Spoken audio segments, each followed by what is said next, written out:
देख रहे हैं बिहार दरोगा के लिए जो ये होमवर्क सीरीज चल रहा है ज्ञान बिंदु का, कुछ दिनों से आपका 2 दिन डिस्टर्ब हो गया था, उसके लिए हम लोग क्षमा है। तो आज ये जो है आपका 38वां नंबर श्रेष्ठ को हम लोग देखने वाले हैं।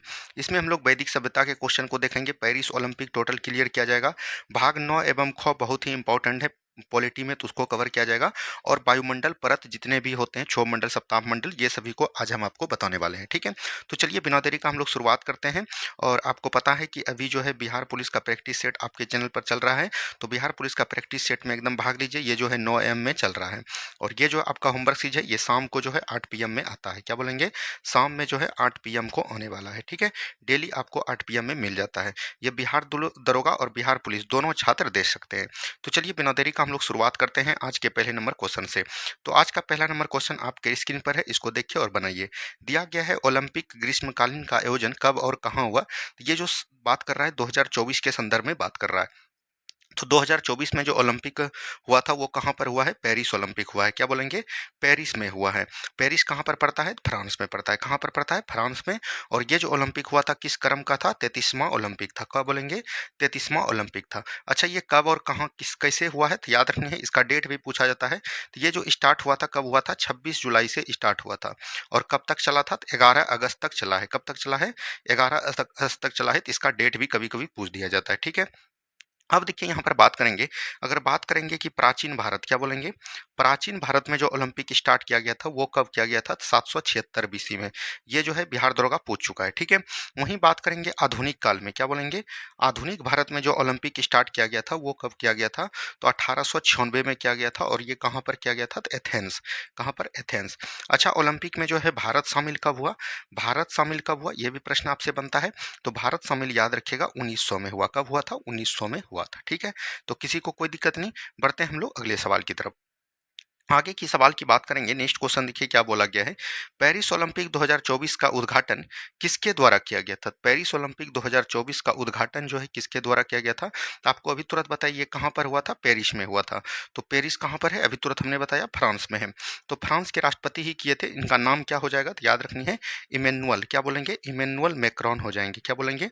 इमेनुअल मैक्रोन हो जाएंगे। इसी ने जो है इनका उद्घाटन किया था। ठीक है, चलिए आगे की बात करेंगे। नेक्स्ट क्वेश्चन है, सन 2024 में पेरिस में कौन सी बार ओलंपिक का आयोजन किया गया? तभी तुरंत हमने बताया ये जो है तीसरी बार होगा। यहाँ पर कौन बार होगा?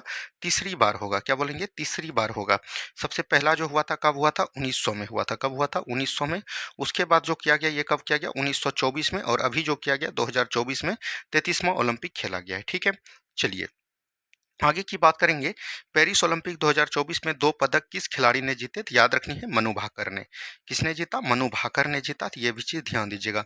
मनु भाकर का खेल आपको पता है कि कौन सा खेल होगा? तो याद रखनी है शूटिंग का खेल है। क्या बोलेंगे? शूटिंग का खेल हो जाएगा। क्या हो जाएगा? शूटिंग का खेल हो जाएगा। और इसने जो है एक में जो है क्या जीते? कांस्य पदक जीते। क्या बोलेंगे? कांस्य पदक जीते। ठीक है, चलिए आगे की बात करेंगे। 33वें ओलंपिक में भारत ने कितने पदक और भारत का स्थान क्या रहा? कितने पदक जीते ये बात कर रहा है। तो याद रखिएगा भारत ने जो है 5 कांस्य और 1 सिल्वर जीता। तो याद रखिएगा टोटल कितने पदक हो गए? 6 पदक हो गए। और बात करेंगे कितने स्थान पर रहा? 71वें स्थान पर रहा। क्या बोलेंगे? 71वां स्थान पर जो है भारत रहा था। ठीक है, तो ये चीज ध्यान दीजिएगा। चलिए आगे की बात करेंगे। भाला फेंक में किस खिलाड़ी ने सिल्वर पदक जीता? उनका भाला फेंक स्कोर क्या था? तो भाला फेंक में याद रखिएगा एक जो है सिल्वर बोल सकते हैं, सिल्वर जो है भारत के पास आया। और वो जीतने वाले कौन हो जाएंगे? तो नीरज। क्या बोलेंगे? बोल सकते हैं इनका जो नाम हो जाएगा नीरज हो जाएगा। ठीक है, और बोल सकते हैं यहाँ पर बात करेंगे इसने जो है कितना स्कोर पर जीता था, ये चीज़ भी याद रखनी है। तो 89.45 कितना फेंका था? तो 89.45 जो है मीटर फेंके थे। ठीक है, चलिए आगे की बात करेंगे। भारत में सबसे कम उम्र में ओलंपिक पदक किस खिलाड़ी ने जीता था? तो ये चीज पूछा गया। तो किस खिलाड़ी ने जीता था? तो अभिनव बिंद्रा ने। किसने बोलेंगे? सॉरी, अभिनव बिंद्रा नहीं होगा, इसका ध्यान दीजिएगा क्या हो जाएगा। तो यहाँ पर लिखिए अमन सहरावत। क्या लिखेंगे? अमन सहरावत हो जाएगा। क्या हो जाएगा? अमन सहरावत। ठीक है, अच्छा इनका खेल आप लोग बता सकते हैं कौन सा खेल है? तो याद रखिएगा अमन सहरावत मात्र बोल सकते हैं 24 साल की अवस्था में जो है ये पदक जीते। और बोल सकते हैं इनका खेल की बात करेंगे तो ये हो जाएगा कुश्ती का खेल। क्या बोलेंगे? कुश्ती का खेल। और कितना वजन? याद रखनी है 57 kg। ठीक है, ये भी ध्यान देनी है। चलिए आगे की बात करेंगे, ओलंपिक खेल 2024 में ध्वजवाहक कौन था? यहाँ से प्रश्न आपको पूछा जाता है। अगर ध्वजवाहक की बात करेगा तो ये हो जाएगा आपका, कौन हो जाएगा? पीवी सिंधु हो जाएंगे। कौन हो जाएंगे? पीवी सिंधु। और याद रखनी है, शरत कमल हो जाएंगे। कौन हो जाएंगे? शरत कमल हो जाएंगे, ठीक है। और वहीं पर बात करेंगे समापन में कौन हो जाएगा? तो पी आर सिरजेश हो जाएगा। क्या हो जाएगा? पी आर सिरजेश हो जाएगा। और बात करेंगे एक और कौन हो जाएंगे, तो याद रखनी है, मनु भाकर हो जाएंगे। कौन हो जाएंगे? मनु भाकर हो जाएंगे। वहीं बात करेंगे पीवी सिंधु किस खेल से संबंधित है? बैडमिंटन से। शरत कमल किससे हो जाएगा? टेबल टेनिस से। पी आर सिरजेश किससे हो जाएगा? हॉकी से। और मनु भाकर तो अभी तुरंत हमने बताया शूटिंग से। इसका खेल का याद रखना बहुत जरूरी है। ओलंपिक लोगों में 5 रंग के दल किसका प्रतिनिधित्व करते हैं? तो ये चीज पूछा गया। देखिए 5 महाद्वीप है, तो 5 रंग का कलर जो है आपको बताया जाता है। तो सबसे पहले हम लोग अपना बात करते हैं। सबसे पहले आपको याद है कि क्या होता है? एशिया। एशिया की बात करेंगे तो एशिया जो है किस रंग का प्रतीक है? पीला रंग का प्रतीक है। क्या बोलेंगे? पीला रंग का प्रतीक है। वहीं पर बात करेंगे, पीला रंग जब हो गया तो आपको याद रखनी है काला रंग। काला रंग के बाद एक याद रखनी है हरा रंग होता है। क्या होता है? हरा रंग। और एक आपका होता है लाल रंग। क्या बोलेंगे? लाल रंग होता है। और एक आप यहाँ पर याद रखनी है नीला रंग। तो यही होता है। तो याद रखिएगा, काला रंग की बात करेगा तो ये हो जाएगा अफ्रीका का। कहाँ का हो जाएगा? अफ्रीका का हो जाएगा। हरा की बात करेगा तो हरा हो जाएगा आपका ऑस्ट्रेलिया का। क्या हो जाएगा? ऑस्ट्रेलिया का हो जाएगा, ठीक है। और वहीं पर लाल की बात करेगा तो लाल आपका हो जाएगा उत्तरी अमेरिका का। क्या बोलेंगे? उत्तरी अमेरिका का हो जाएगा। और नीला की जब बात करेगा तो ये यूरोप का हो जाएगा। कहाँ का हो जाएगा? यूरोप का हो जाएगा। तो ये जो है याद रखिएगा, 5 रंग होते हैं, तो पांचों रंग को एकदम ध्यान देनी है। चलिए आगे की बात करेंगे, भारतीय पुरुष हॉकी टीम ने कौन सा पुरस्कार जीता? इस टीम के कप्तान कौन है? ये चीज पूछा गया। तो याद रखिएगा, इन्होंने जो जीता, कौन सा पदक जीता? कांस्य पदक जीता। हॉकी टीम ने कौन सा पदक जीता? कांस्य पदक जीता।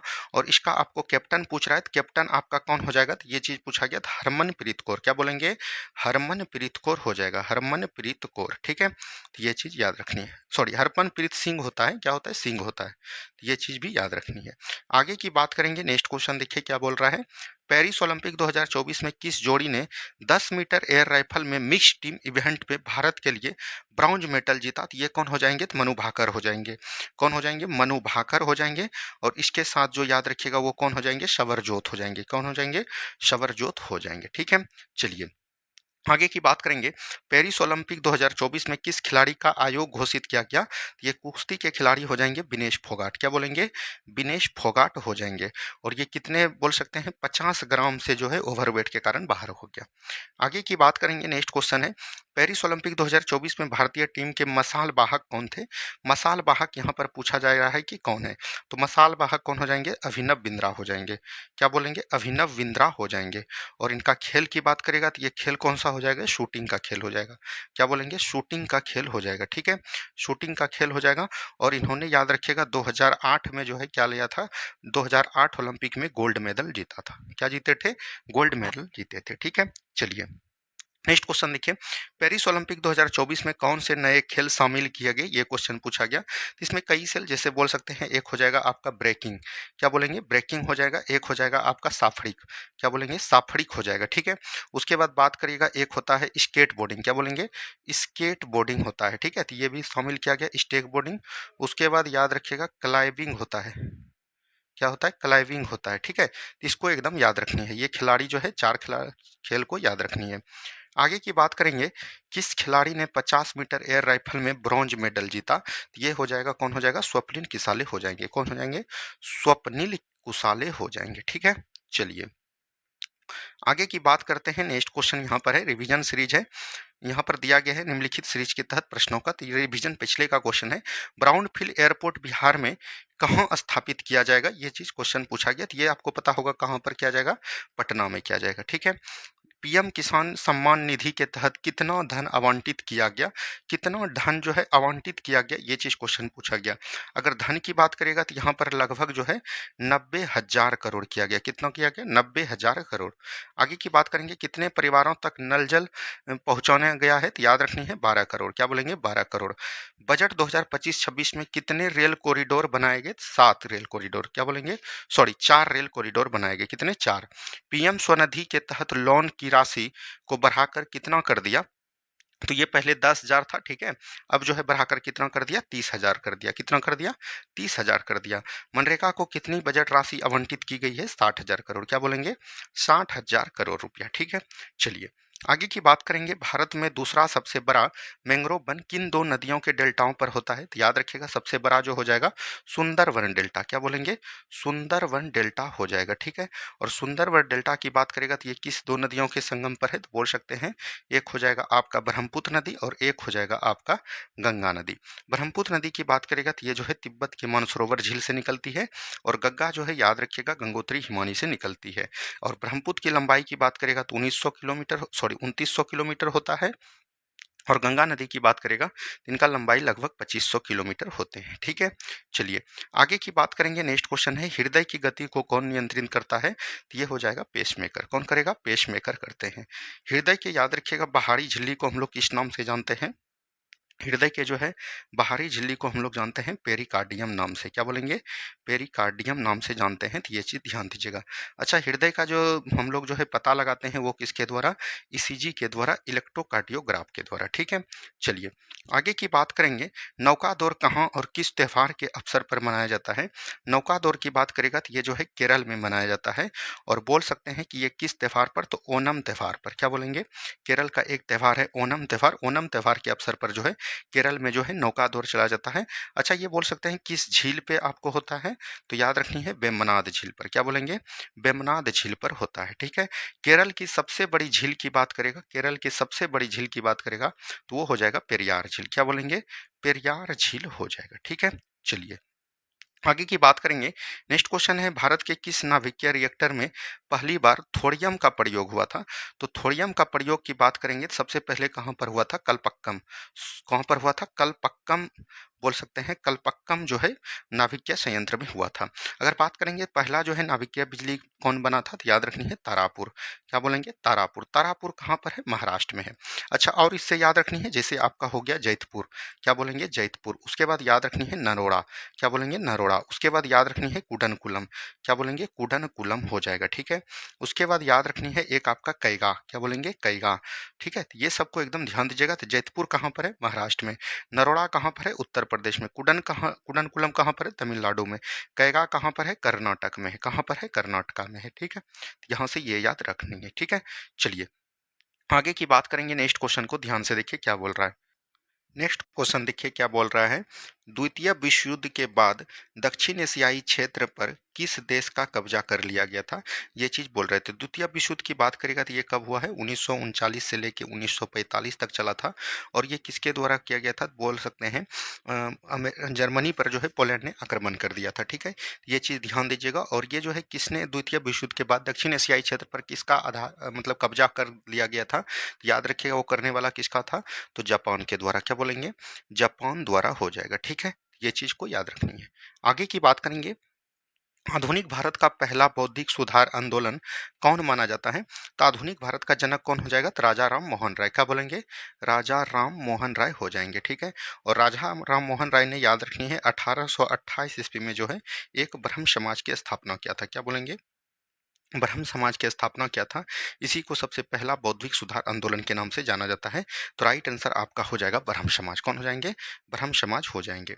आगे की बात करिएगा। गुप्त साम्राज्य का उदय तीसरी शताब्दी में प्रयाग के निकट किस स्थान पर हुआ था? तो ये हुआ था कौशाम्बी में। कहाँ पर हुआ था? कौशाम्बी में की गई थी, ठीक है। यहाँ पर बात आता है गुप्त साम्राज्य। क्या बोलेंगे? गुप्त साम्राज्य। गुप्त साम्राज्य के अगर संस्थापक की बात करेगा तो वो कौन हो जाएंगे? श्रीगुप्त हो जाएंगे। कौन हो जाएंगे? श्रीगुप्त हो जाएंगे। और गुप्त साम्राज्य का सबसे प्रतापी शासक की बात करेगा तो वो हो जाएगा चंद्रगुप्त प्रथम। कौन बोलेंगे? चंद्रगुप्त। याद रखनी है द्वितीय हो जाएंगे। कौन हो जाएंगे? चंद्रगुप्त द्वितीय हो जाएंगे, ठीक है। चलिए आगे की बात करेंगे। विश्व का सबसे ऊंचा झरना कौन सा है तथा किस नदी पर बना है? तो विश्व का सबसे ऊंचा झरना की बात करेगा तो ये हो जाएगा एंजिल वाटरफॉल।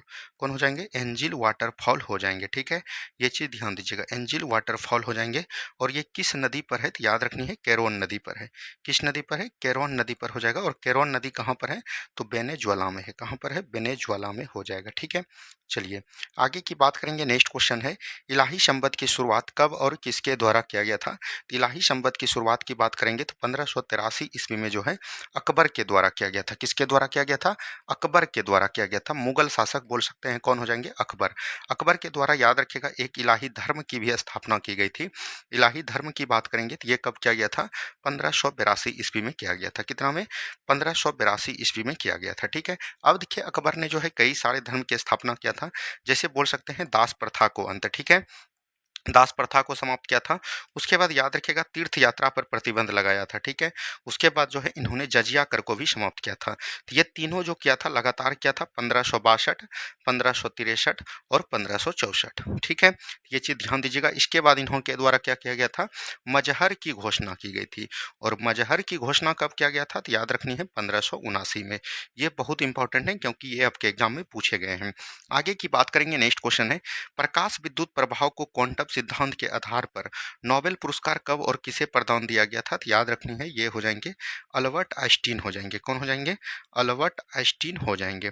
और अल्बर्ट आइंस्टीन को इसके लिए कब नोबेल पुरस्कार दिया गया था? तो 1921 ईस्वी में। कब दिए गए थे? 1921 ईस्वी में। ठीक है। चलिए आगे की बात करेंगे। आगे का क्वेश्चन देखिए क्या बोल रहा है, भारत के प्रथम कार्यवाहक प्रधानमंत्री के रूप में किसे चुना गया था? तो ये हो जाएंगे गुलजारी लाल नंदा। कौन हो जाएंगे? गुलजारी लाल नंदा हो जाएंगे। ठीक है। और गुलजारी लाल नंदा ने याद रखिएगा कार्यवाहक के रूप पर 2 बार जो है प्रधानमंत्री के पद पर कार्यवाहक के रूप में कार्य किया। एक बार याद रखिएगा जवाहरलाल नेहरू का जब मृत्यु हुआ था उस समय, और एक बार लाल बहादुर शास्त्री की मृत्यु पर। क्या बोलेंगे? लाल बहादुर शास्त्री की मृत्यु पर। ठीक है। चलिए ऐसे बात करेंगे। नेक्स्ट क्वेश्चन है, 3 ऐसे प्रधानमंत्री जिनकी मृत्यु उनकी पदवी के दौरान हो गई। तो याद रखिएगा शुरुआती का 3 प्रधानमंत्री हो जाएगा। सबसे पहला आपका कौन हो जाएगा? जवाहरलाल नेहरू। क्या बोलेंगे? जवाहरलाल नेहरू। और उसके बाद याद रखेंगे लाल बहादुर शास्त्री। क्या बोलेंगे? लाल बहादुर शास्त्री। तीसरा की बात करेंगे तो आपका हो जाएगा राइट आंसर इंदिरा गांधी। ये तीनों प्रधानमंत्री ऐसे हैं जिनके की पद पर रहते हुए इनका मृत्यु हो गया था। ठीक है। चलिए फ्रांसीसी क्रांति कब शुरू हुई थी तथा इसका नारा क्या था? फ्रांसीसी क्रांति की बात करेंगे तो ये जो है 1789 से लेके 1799 तक चला था। इसका जो नारा था याद रखनी है, ये हो जाएगा स्वतंत्रता हो जाएगा, समानता हो जाएगा। ठीक है। स्वतंत्रता, समानता, बंधुता, ये सब जो है इनका नारा है। तो ये चीज याद रखनी है। संविधान में याद रखिएगा भारतीय संविधान में 42वां संविधान संशोधन होता है 1976 में। और इसके द्वारा जो है प्रस्तावना में 5 प्रकार की स्वतंत्रता की बात की गई, 3 प्रकार की बोल सकते हैं, 2 प्रकार की समानता की बात की गई और 1 प्रकार की बंधुता की बात की गई। 5 प्रकार जो स्वतंत्रता की बात की गई इसमें कौन कौन आते हैं? तो याद रखनी है विचार, अभिव्यक्ति, धर्म, विश्वास और उपासना। क्या बोलेंगे? विचार, अभिव्यक्ति, ठीक है, अभिव्यक्ति, धर्म, विश्वास और उपासना। ठीक है। ये चीज याद रखनी है, उपासना हो जाएगा। अच्छा, समानता में 2 प्रकार की समानता, एक हो जाएगा प्रतिष्ठा। क्या हो जाएगा? प्रतिष्ठा। और दूसरा हो जाएगा अवसर। और 1 प्रकार का बंधुता यानी एकल बंधुता की बात की गई है। ठीक है। ये सभी जो भारतीय प्रस्तावना में लिया गया है, ये कहाँ से लिया गया है? तो ये लिया गया है फ्रांसीसी क्रांति से। ठीक है।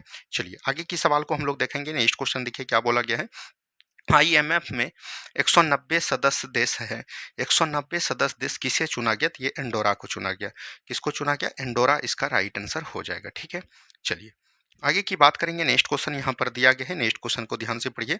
उत्तरी तथा दक्षिणी ध्रुव पर क्रमशः पहुंचने वाले कौन थे तथा ये किस तिथि के वर्ष में पहुंचे थे? देखिए एक होता है उत्तरी ध्रुव और एक होता है आपका दक्षिणी ध्रुव। यहाँ पर जो है कौन कौन पहले पहुंचा है इसकी बात किया गया है। तो उत्तरी ध्रुव की बात करेगा तो यहाँ पर कौन पहुंचा गया था? तो रॉबर्ट पियरे। क्या बोलेंगे? रॉबर्ट पियरे पहुंचा था। और ये कब पहुंचा था? तो 1909 में पहुंचा था। कब पहुंचा था? 1909 में। वहीं बात करेंगे दक्षिणी ध्रुव पर कौन पहुंचा था? तो एमंड सेन पहुंचा था। क्या बोलेंगे? एमंड सेन पहुंचा था। और ये कब पहुंचे थे? तो 1911 में। ठीक है। तो ये दोनों बात को याद रखिएगा, यहां से आपका प्रश्न पूछा जाता है। आगे की बात करेंगे, पर्ल हार्बर पर जापान द्वारा किस वर्ष हमला किया गया था? तो ये किस वर्ष किया गया था? तो 1941 में। कब किया गया था? 1941 में किया गया था। ठीक है। चलिए आगे की बात करेंगे, वर्ल्ड ट्रेड सेंटर पर हमला कब और किसके द्वारा किया गया तथा वह कहाँ अवस्थित है? तो ये चीज पूछा गया। तो वर्ल्ड ट्रेड पर याद रखिएगा 2001 में हमला किया गया था। और ये कहाँ पर स्थित है? तो याद रखिएगा न्यूयॉर्क में। कहाँ पर हो जाएगा? न्यूयॉर्क में। और ये किसके द्वारा किया गया था? तो याद रखनी है ओसामा बिन लादेन के द्वारा। किसके द्वारा?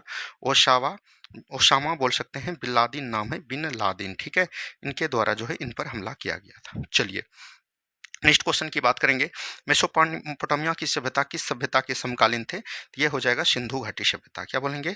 सिंधु घाटी सभ्यता के समकालीन है। सिंधु घाटी सभ्यता को हम लोग और किस नाम से जानते हैं? तो हड़प्पा सभ्यता के नाम से जानते हैं। क्या बोलेंगे? हड़प्पा सभ्यता के नाम से जानते हैं।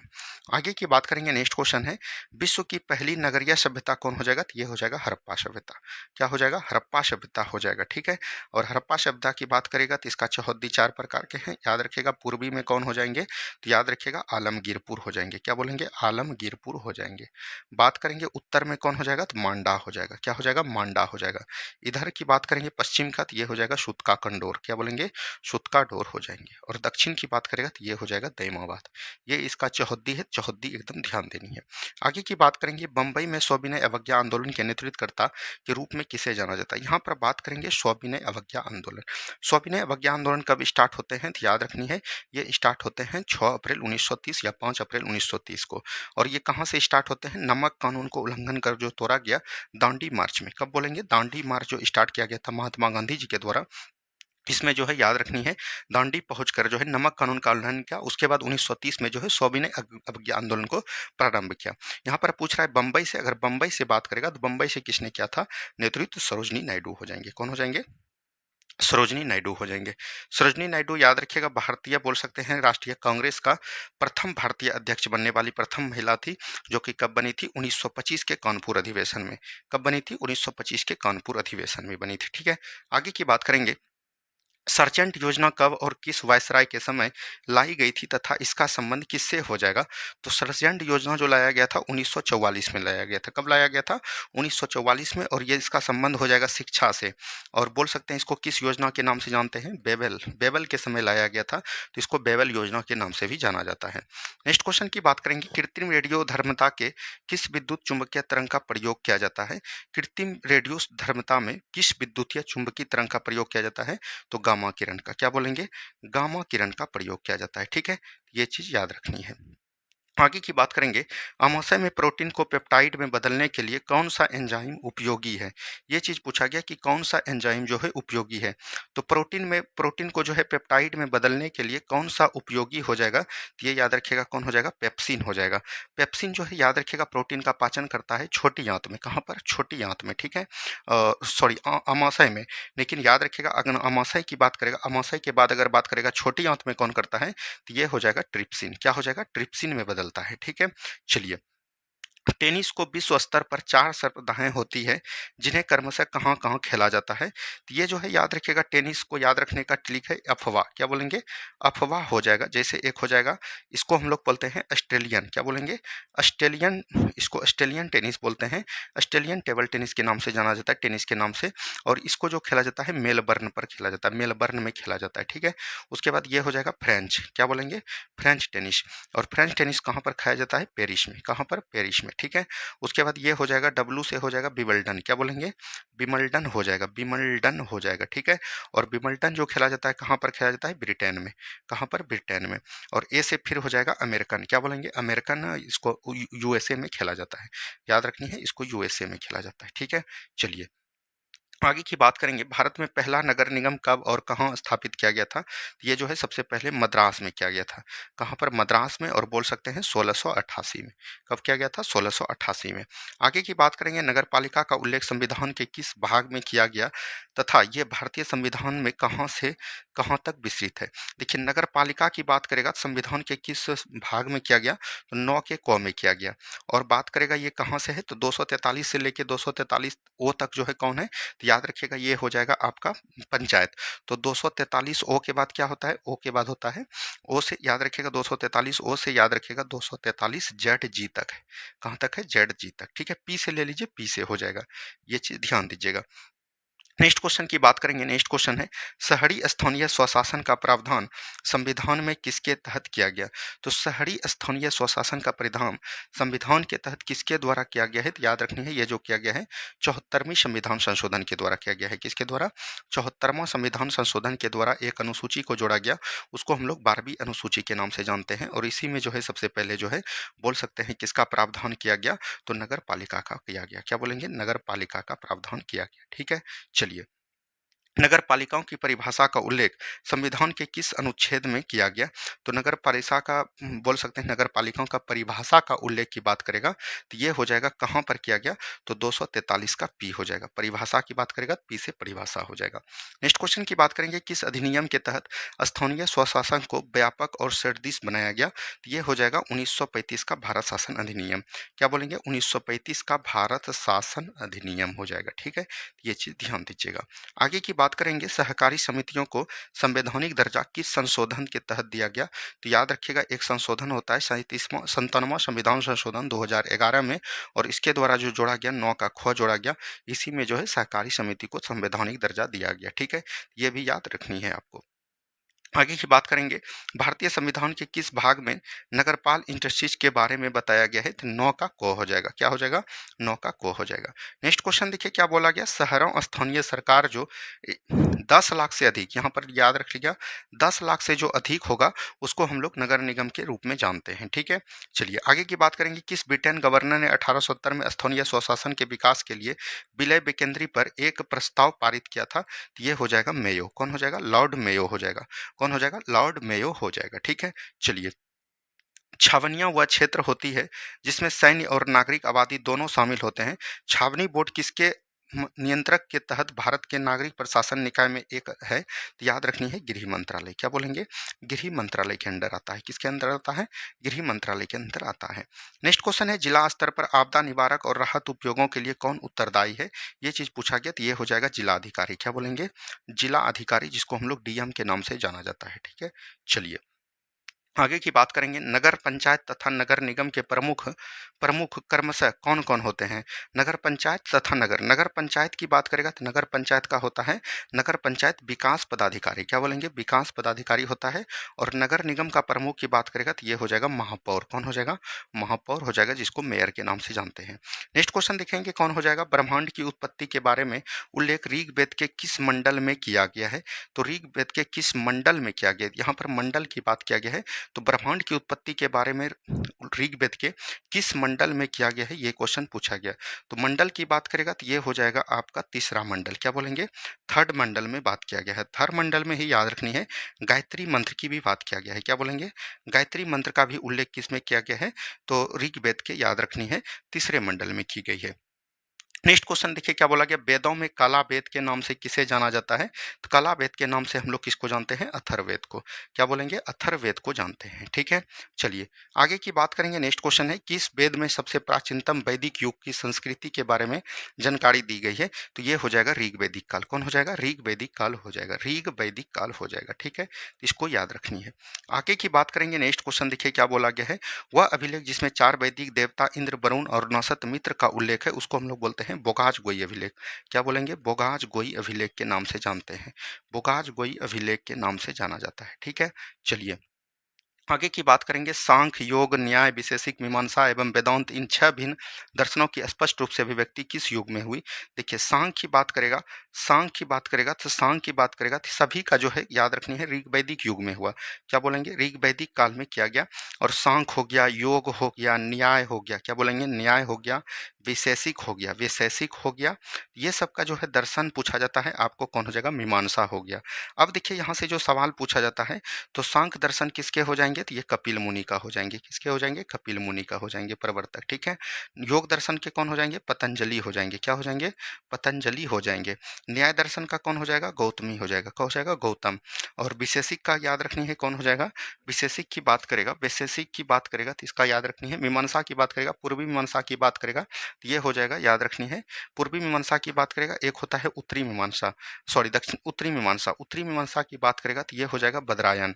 क्या हो जाएगा? बदरायन हो जाएगा। ठीक है, और पूर्वी मीमांसा की बात करेगा तो ये जैमिनी हो जाएगा। क्या हो जाएगा? जैमिनी हो जाएगा। ठीक है, चलिए आगे की बात करेंगे। तमसो मां ज्योतिषमय किस उपनिषद से लिया गया है? तो ये किस उपनिषद से लिया गया है, ये क्वेश्चन पूछा गया है। तो ये लिया गया है, याद रखनी है, बृहदारण्यक उपनिषद। इसका नाम क्या होता है? बृहदारण्यक उपनिषद। ठीक है, तो ये याद रखनी है, यहाँ से सवाल कभी कभी पूछ दिए जाते हैं इस तरह से। आगे की बात करेंगे। कर्मश, सिंधु, झेलम, चिनाब, रावी, ब्यास, सतलज के ऋग्वैदिक नाम क्या है? सिंधु। याद रखिएगा, सिंधु का हो जाएगा इंडस। क्या हो जाएगा? इंडस हो जाएगा, इंडस। ठीक है, झेलम, झेलम का क्या हो जाएगा, तो याद रखनी है, झेलम का हो जाएगा वितस्ता, क्या हो जाएगा, वितस्ता हो जाएगा। उसके बाद होता है चिनाब, चिनाब का क्या हो जाएगा, अस्कनी, क्या बोलेंगे, चिनाब का हो जाएगा अस्कनी, ठीक है। उसके बाद है रावी, रावी का क्या हो जाएगा, परुष्णी हो जाएगा, क्या हो जाएगा, परुष्णी हो जाएगा। उसके बाद है ब्यास, ब्यास का क्या हो जाएगा, बिपाशा हो जाएगा, क्या हो जाएगा, बिपाशा हो जाएगा। उसके बाद कौन है, सतलज, सतलज का क्या हो जाएगा, सतुद्री हो जाएगा, सतलज का कौन हो जाएगा, सतुद्री हो जाएगा, ठीक है। तो इसको इस तरह से याद रखनी है। चलिए आगे की बात करेंगे। गायत्री मंत्र नाम से प्रसिद्ध मंत्र को प्राचीनतम घटना किस पाठ में मिलती है, तो याद रखिएगा ऋग्वेद के तीसरे मंडल में, हमने तुरंत बता दिया आपको तो पहले ही, ठीक है। वेदों की तकड़ी तिरकी में संयुक्त रूप से किन वेदों को शामिल किया गया है, तो इसमें जो है यजुर्वेद को शामिल किया गया है, किसका, यजुर्वेद का। और यजुर्वेद का याद रखिएगा उसमें दो होते हैं, एक कृष्ण होते हैं और एक शुल्क होते हैं, कृष्ण वेद और शुल्क होते हैं, तो ये चीज ध्यान दीजिएगा, इसी को शामिल किया गया है। आगे की बात करेंगे। यजुर्वेद के किस ग्रंथ में छंदों को व्यवस्थित और स्पष्ट किया गया है, व्यवस्थित और स्पष्ट जो किया गया है, तो व्यवस्थित जो है कौन होते हैं, तो याद रखिएगा यजुर्वेद का जो शुल्क होता है वो व्यवस्थित होता है, तो शुल्क को किया गया है, और अव्यवस्थित पूछेगा तो वो कृष्ण हो जाएगा। आगे की बात करेंगे। भगवान विष्णु के अवतार राम के जीवन के बारे में कौन सा महाकाव्य लिखा गया तथा किसने लिखा, तो ये कौन हो जाएगा, तो याद रखिएगा भगवान विष्णु के अवतार के राम के जीवन के बारे में कौन सा महाकाव्य लिखा गया, तो रामायण लिखा गया, क्या बोलेंगे, रामायण। और लिखने वाले कौन हो जाएंगे, वाल्मीकि हो जाएंगे। आगे की बात करेंगे। भारत और दूसरी 10 जातियों के बीच कौन सा युद्ध लड़ा गया था तथा यह युद्ध किस नदी के किनारे लड़ा गया था, तो दसराज का युद्ध हो जाएगा, क्या हो जाएगा, दसराज का युद्ध, दसराज का युद्ध हो जाएगा। और किसके किसके बीच लड़ा था, तो याद रखिएगा उस समय राजा कौन हो जाएंगे, सुदास हो जाएंगे। और किस नदी के तट पर, तो ये याद रखिएगा रावी नदी के तट पर। इसको उस समय किस नाम से जानते हैं, परुष्णी के नाम से जाना जाता था। नेक्स्ट क्वेश्चन की बात करेंगे। पृथ्वी के ध्रुवों से क्षोभ मंडल की ऊंचाई कितनी होती है, अगर बात करेगा क्षोभ मंडल की ऊंचाई कितनी होती है, तो याद रखिएगा 18 किलोमीटर, क्या बोलेंगे, 18 किलोमीटर होता है, ठीक है। चलिए आगे की बात करेंगे। वायुमंडल में सबसे ठंडा मंडल कौन सा है तथा इसका औसतन तापमान कितना होता है, तो ये हो जाएगा मध्य मंडल, आपका क्या हो जाएगा, मध्य मंडल हो जाएगा। और मध्य मंडल का अगर औसत तापमान की बात करेगा तो लगभग जो है 90 डिग्री सेल्सियस, या तो इसको 85 डिग्री सेल्सियस भी आप लिख सकते हैं, ठीक है। चलिए अरोड़ा की घटना किस मंडल में घटित होती है, तो अरोड़ा की घटना की बात करेगा तो ये किस मंडल में होता है, तो आयन मंडल में, किस में होता है, आयन मंडल में घटित होता है, ठीक है। चलिए आगे की बात करेगा। Next question. पृथ्वी के सतह के दबाव के वितरण पैटर्न के आधार पर पृथ्वी की सतह पर कितनी उच्च और कितनी निम्न दाब पेटियां हैं, अगर उच्च की बात करेगा तो याद रखनी है ये जो हो जाएगा 7 जो है हो जाएगा, कितना हो जाएगा, 7 जो है उच्च और निम्न दाब पेटियां हैं। आगे की बात करेगा। भूमध्य रेखीय निम्न दाब पेटी किस अक्षांश के मध्य पाई जाती है, तो निम्न दाब पेटी की बात करेगा तो ये 0 से लेकर 10 डिग्री अक्षांश के मध्य पाई जाती है, यहाँ याद रखनी है अक्षांश के मध्य पाई जाती है, ठीक है। चलिए वायुमंडलीय दबाव की इकाई क्या है, वायुमंडलीय दबाव की इकाई की बात करेगा तो ये हो जाएगा मिली बार में मापते हैं, किस में मापते हैं, मिली बार में। आगे की बात करेंगे। वायुमंडल की परत को वायुमंडल की किस परत को पृथ्वी का सुरक्षा कवच के रूप में जानते हैं, तो सुरक्षा परत के रूप में हम लोग किसको जानते हैं, तो याद रखनी है वायुमंडल की किस परत को पृथ्वी की सुरक्षा कवच के रूप में जानते हैं, तो ये हो जाएगा ओजोन परत। ओजोन परत जो है किस मंडल में होता है, तो याद रखनी है समताप मंडल में, किस में होता है, समताप मंडल में पाया जाता है, ठीक है। चलिए शांत कटिबंध किस अक्षांश रेखा के मध्य पाए जाते हैं, शांत कटिबंध की बात करेगा तो शांत कटिबंध जो है 0 डिग्री से लेके 5 डिग्री अक्षांश के बीच पाए जाते हैं, किसके बीच, अक्षांश के बीच पाए जाते हैं, ठीक है। उपध्रुवीय निम्न दाब पेटी दोनों गोलार्धों में कितने अक्षांश तक विस्तारित है, तो उपध्रुवीय निम्न दाब पेटी दोनों गोलार्धों में कितने अक्षांश तक विस्तारित है, ये चीज पूछा गया, तो 60 डिग्री से लेके 65 डिग्री अक्षांश तक विस्तारित है, ठीक है। आगे की बात करेगा। अश्व अक्षांश किसे कहते हैं तथा यह कितने अक्षांश पर अवस्थित है, याद रखनी है अगर बात करेगा तो 30 से 35 डिग्री अक्षांश पर अवस्थित है, ठीक है। चलिए आगे की बात करेगा। बादल और मौसम संबंधी घटना किस मंडल में घटित होती है, ये सभी कहाँ पर होते हैं, क्षोभ मंडल में होते हैं, कहाँ पर होते हैं, क्षोभ मंडल में। थोड़ा सा तबीयत डिस्टर्ब है इसीलिए हमने आपको जल्दी जल्दी बता दिया, थोड़ा डिस्क्राइब नहीं कर पाया, उसके लिए क्षमा प्राप्ति है। और ये जो है आपका कल का होमवर्क सीरीज है, इसको देख लेनी है, और कल इसका वीडियो जो है आपको 8 PM में शाम में मिल जाएगा, ठीक है। ये चीज़ ध्यान देनी है। मिलते हैं हम लोग नेक्स्ट वीडियो में। जय हिंद जय भारत।